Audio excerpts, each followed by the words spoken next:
This is Fothentic History.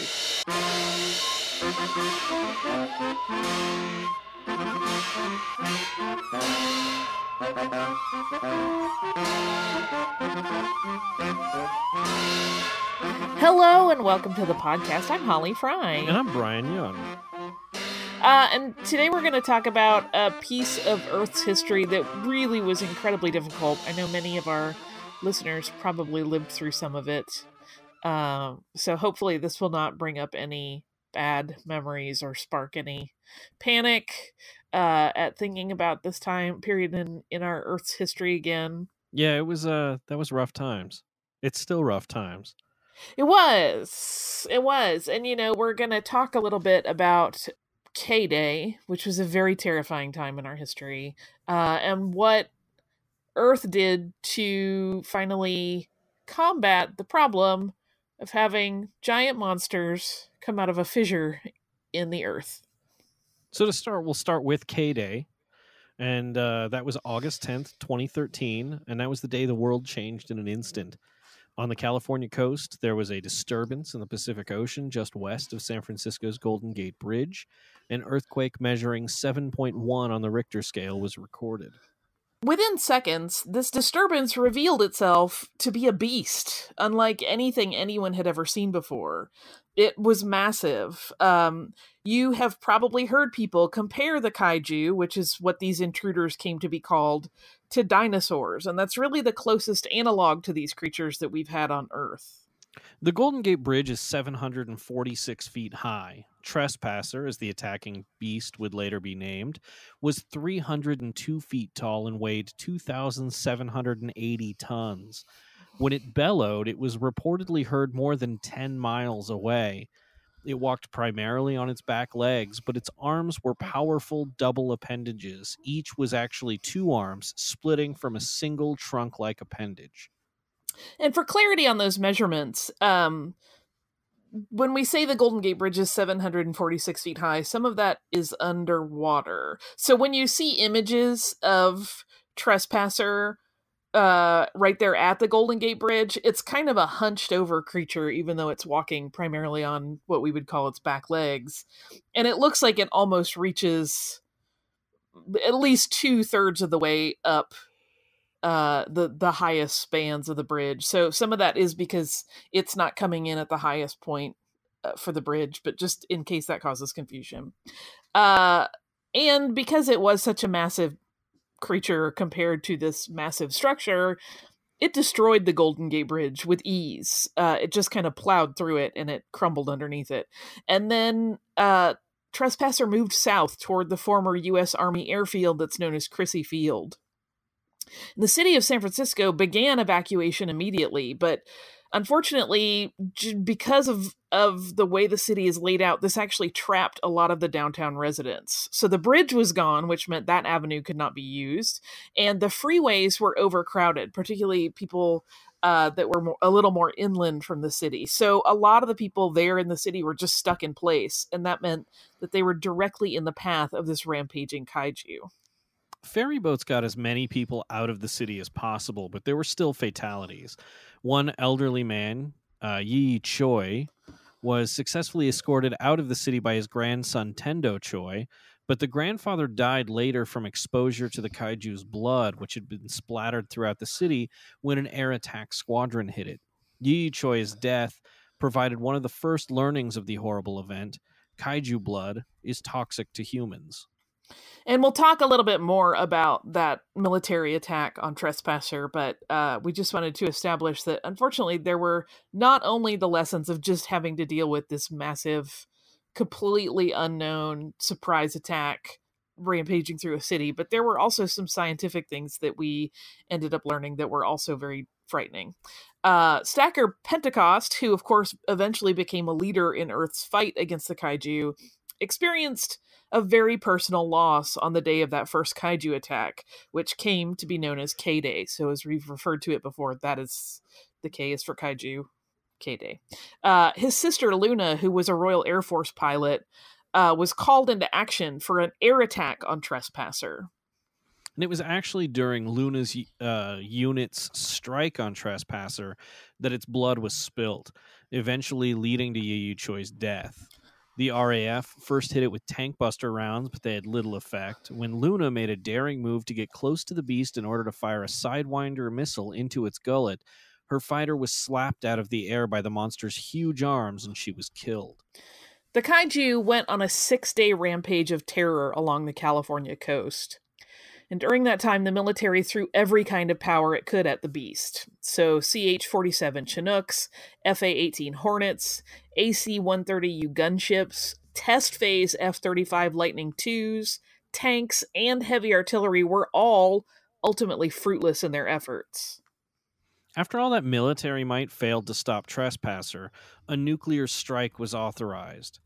Trespasser, and consequently San Francisco, was hit with a series of 3 nuclear missiles, which finally killed the beast. Numerous cities were completely destroyed, and much of the area was completely uninhabitable following K-Day and its aftermath. Yeah, so it was the combined damage of this monster tearing apart these cities, and also then the nuclear strike that just made huge swaths of what had once been really prime real estate in the United States completely uninhabitable. Video and images of this kaiju attack, which claimed the lives of tens of thousands of people by the time it was over, were broadcast around the globe. And humankind found itself united in fear and confusion as the realities of life and perceived safety were completely changed. In the following months, additional attacks took place. On February 5th, 2014, the Philippines was the next site of a kaiju attack when a beast that was later named Hundun unleashed its fury on Manila. Nuclear weapons eventually took it down, but thousands of people died and the city was contaminated. Yeah, that kind of becomes a running narrative here, that they eventually have to resort to really high power, incredibly scary nuclear weapons, which has a calculated loss on the part of human life and human civilization as well, but it's the only way to stop these things. On June 1st of 2014, Cabo San Lucas, Mexico had its own kaiju attack.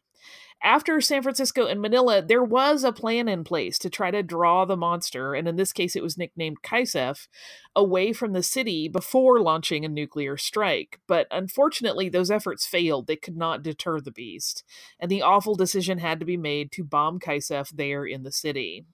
And more than half of Cabo was lost in the effort to stop the kaiju's damage and rampage. Sydney, Australia was hit next when a kaiju codenamed Seizure made landfall on September 2nd, 2014. This time, the military was able to draw the beast away from densely populated areas to a national park. And there had actually been an initial attack on Seizure before it got to Sydney, but it was obviously unsuccessful. Whether it weakened the kaiju or not is unclear, but the second strike in the city killed Seizure, though much of the city itself was also lost. And somewhere along the line, it was also discovered that the kaiju were actually emerging from a fissure in the Pacific Ocean's floor. And this fissure, which was eventually nicknamed the Breach, acted as a sort of portal. It caused a fold in space-time that enabled beings from another place called the Antiverse to travel to Earth. While it took much longer to figure out and happened long past the events we're talking about today, it was eventually discovered that the kaiju from the Antiverse that were emerging from the Breach were genetically engineered by an alien race called the Precursors. Yeah, so the Precursors had actually been to Earth before. There is a reason that kaiju look like dinosaurs, and it's because they had visited before, they had wiped out mankind before, and there's a shared genetic element between those beasts and the beasts that were attacking in the 21st century. Yeah, so this breach remained stable, though, because it gathered energy from the tectonic plates of the Earth as they shift, and that energy is harnessed to help keep the fissure open. Yeah, there is still some instability to it, that whole methodology, but that is what was keeping it open at the time. And not long after the fourth attack at Sydney, a Carnegie Mellon professor named Jasper Schoenfeld had an idea to build massive mechs to fight the kaiju. And unlike robots, mechs are manned. Schoenfeld intended that a human would be driving each fighting machine. And while the story of Schoenfeld's inspiration for the idea, seeing his son playing with a monster and a robot toy in a mock battle, was widely reported and really became part of the shared lore of Earth's fight against the kaiju, Schoenfeld himself actually later played down this tale, describing the idea as obvious and something that someone else would have easily come up with eventually. So on September 15th, 2014, a conference in Seoul was convened to discuss the kaiju attacks and what could be done to stop them.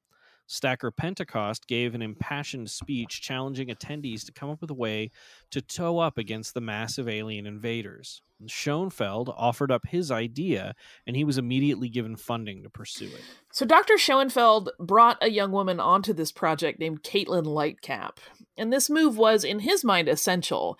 Caitlin was really the only person he knew who he thought could figure out how to link human and machine through neurobiology. But this situation also came with a lot of baggage. Caitlin had been a student of Dr. Schoenfeld's, and the two had an affair. Schoenfeld was married, and his wife discovered the infidelity, and the professor abruptly ended the relationship. While Caitlin graduated and got a job with the Defense Advanced Research Projects Agency, or DARPA, she battled depression and had to take a leave of absence. And it was during that leave that Schoenfeld approached her and asked her to work on his mech project. And once Lightcap joined the project, she began developing a technology that she called PONS, which is Latin for bridge. That's spelled P-O-N-S, just FYI. It was a neural interface that enabled data from the mech to be transferred to the human brain in a way that could be processed and acted upon with no lag or delay in the relay, much in the way that the brain normally controls the biomechanical functions of the human body. Working in an old factory on the outskirts of Pittsburgh, Pennsylvania, Schoenfeld and Lightcap made progress in their project, but it was slow and expensive work. And they were able to build a mech arm and design the control interface, but they needed additional funding to test it and expand their work to build a complete mech body. At the end of 2014, so this is more than a year after K-Day, the Pan-Pacific Defense Corps was established as a cooperative global coalition to fight the kaiju. When Stacker Pentecost, who at this point was deeply involved in the anti-kaiju effort and was working for the PPDC, stopped by Schoenfeld and Lightcap's lab, he was a little dismayed at their lack of test data. Because the scientific team had never heard an answer from the government regarding authorization of hiring test subjects, Pentecost, in a rash move that he deemed necessary, volunteered to test the pawns there and then. And we really cannot overstate how brazen and even reckless this move was. The scientists warned Pentecost that they did not know what was going to happen in testing the interface, and that there really was a very real mortal risk involved. But Stacker Pentecost was dead set on doing whatever he could to save human lives, and he knew that one small successful test of this interface could catapult the work being done in that lab outside of Pittsburgh to a much higher level of priority and funding. Pentecost was able, just barely, to control the arm the team had built. He described the sensation of wearing the apparatus as feeling like, quote, like my hand is in wet concrete. But with a great deal of effort, he was able to control the arm. And as he expected, the mech project, which Schoenfeld named Jaeger, the German word for hunter, became a focus of the PPDC. So Schoenfeld and Lightcap were moved to Kodiak Island, Alaska, to build their prototype Jaeger. And while time was of the essence, they had plenty of space and funding at this point to advance their project. And this is also when their relationship shifted from being strictly professional to once again including a romantic aspect. And just for clarity, at this point, Schoenfeld was divorced. But the course of true love, to quote the Bard, never did run smooth. One of the test pilots brought onto the project, Sergio D'Onofrio, had an instant connection with Caitlin, though initially the two discussed it briefly and decided to more or less ignore it. Yeah, they kind of wrote it off as a crush and figured, we'll just keep working. The first test of the Jaeger prototype took place on January 30th, 2015. United States Air Force Captain Adam Casey was the test pilot. And early into the test, Captain Casey's motor cortex overloaded, and he had a seizure, and he lost control of the prototype in the process. His cause of death was actually a little bit unclear. He may have died from the seizure, or he may have died from falling in the Jaeger when he lost consciousness. After Casey's death, Lightcap wanted to pause the testing phase of the program to try to protect it. She didn't want to see a series of pilot deaths halt the work permanently. But Schoenfeld felt strongly that they had to go on with their testing schedule. And the next test was on February 18th, 2015. And this time, Sergio D'Onofrio was piloting. This test was also a demonstration of the Jaeger program's status. The U.S. Secretary General was on hand to witness it. But D'Onofrio began having the same problem during the test that Casey had experienced. The neural link was just too much for his brain to process, and he started to have a seizure. In a desperate move, Caitlin Lightcap bridged herself into the neural link with D'Onofrio and the Jaeger, Brawler Yukon. While she blacked out, Lightcap was able to share the neural load with D'Onofrio, and the two completed the test, which was deemed a success. And this was the accidental discovery of what became known as the drift, the neural connection between two pilots that enables them to achieve a single consciousness and pilot a Jaeger together. After the test, Lightcap and D'Onofrio continued to pilot Brawler Yukon together. And if you've ever seen or read any interviews with virtually any Jaeger pilot, they all describe the drift as an incredibly intimate bond between two people. The neural connections involved basically lay bare each person's entire self to the other pilot. So it is probably not surprising that the crush between Sergio and Caitlin grew into a much more serious connection once they started drifting together frequently, and the two of them actually fell in love. For Schoenfeld's part, he kind of saw this coming and knew the odds were high that Caitlin would leave him for D'Onofrio. And to his credit, he understood that the Jaeger program and its potential to save the human race was far more important than his own romantic desires.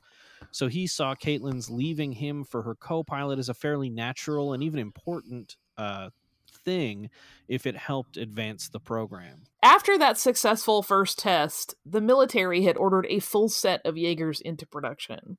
But they weren't yet completed when the next kaiju attack happened, and Lightcap and D'Onofrio were instantly transitioned from test pilots to active duty fighters in that prototype Jaeger that was never intended to see live battle. Just the same, they responded to that emergency call and took their Jaeger into battle against a kaiju that was codenamed Karloff, which attacked Vancouver, British Columbia on Canada's coast.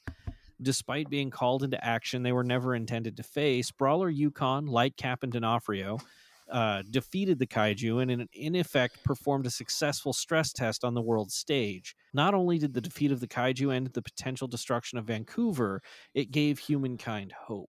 Yeah, this really suddenly became public knowledge, this whole program, and how potentially successful it was. And while Stacker Pentecost had been working in a liaison capacity between government and military officials and the researchers and scientists that were working on the Jaeger program, after that first successful kill of a kaiju by a Jaeger, that program accelerated, and Pentecost went through the PPDC's Ranger training program to become a pilot. His co-pilot, once he got through training, was Tamsin Sevier, who was a woman who had been a Royal Air Force pilot and had actually flown alongside Stacker's sister Luna in the battle against Trespasser on K-Day. Sevier and Pentecost piloted the Jaeger Coyote Tango, but during a battle on May 15th, 2016, Tamsin blacked out as they were battling the kaiju codenamed Onibaba in Tokyo. Pentecost had to pilot on his own, a feat of almost superhuman strength. And that was also the mission where Pentecost rescued a young girl in Tokyo, Mako Mori, who he adopted as his daughter. Sevier, it turned out, had cancer. The nuclear reactor on Coyote Tango had been slowly degrading her health as she piloted. And so the Sevier Pentecost team was pulled from active duty. Sevier went into treatment for her illness. She fought her cancer for far longer than anyone thought she could, 8 years, but she did ultimately succumb to it. Pentecost began teaching at the PPDC Jaeger Academy, which was on Kodiak Island alongside the research and construction facilities. From 2016 on, he put recruits through their paces, finding only the strongest and most capable among them, and pairs who could form successful drift bonds to one another to ascend to the job of piloting Jaegers. There were a lot of victories in the Jaeger program, but in 2025, the United Nations decided that this program was too costly. They had been constructing Jaegers pretty much nonstop because kaiju kept coming out of the breach nonstop, but they really couldn't figure out a way that this was ever going to end. So construction of any new Jaegers was halted, and the money from that program was funneled into building a wall that was intended to keep kaiju from advancing past the Pacific Rim onto the rest of the globe. This program came to be known as the Wall of Life program, named that to put a positive spin on the idea. Of course, we know today that the idea that a kaiju wouldn't attack a wall is utterly absurd, but that was the selling point at the time. And of course, the failure of that wall catalyzed a whole new phase of Jaeger versus kaiju war, but that is a story outside the scope of today's podcast. And it's one that's actually had really good coverage via documentary. So you can check out that really in-depth documentary if you want to brush up on your Jaeger history. But that is actually the story of how the Jaeger program started. Yeah, no, it's fascinating. It's sort of, you see the big Jaegers and it's sort of overwhelming, but you never really think like, well, how did that start? Like, where did that come from? Yeah, and one of the things we didn't touch on was how much the Jaeger program became almost like I don't want to call it an entertainment because that downplays its military import, but it really became like this whole merchandise, sort of public-facing face of the fight against kaiju, and people really engaged it on that level. Jaeger pilots sort of took on the renown that astronauts used to. Yeah. But add to the idea that they're actually saving humanity rather than exploring space. And it kind of had that superhero quality to it too. So the way you see people react to fictional superheroes or used to react to fictional superheroes and combine that with how we treated astronauts. And that's sort of how you got where Jaeger pilots were in the culture. Yeah, and where just everything was kind of about this. It's an interesting study too, right, in groupthink, because humankind took this situation, this constant threat of attack from these massive beings from another dimension, basically, and absorbed it into daily life and into culture to the point that there were toys being sold and they would show up as, sort of like silly characters on television shows. And it's fascinating to think of like an entire planet coping with this threat in a way that transforms it into consumable media and something that's actually entertaining. We could probably do just food for a whole thought episode on that. Yeah.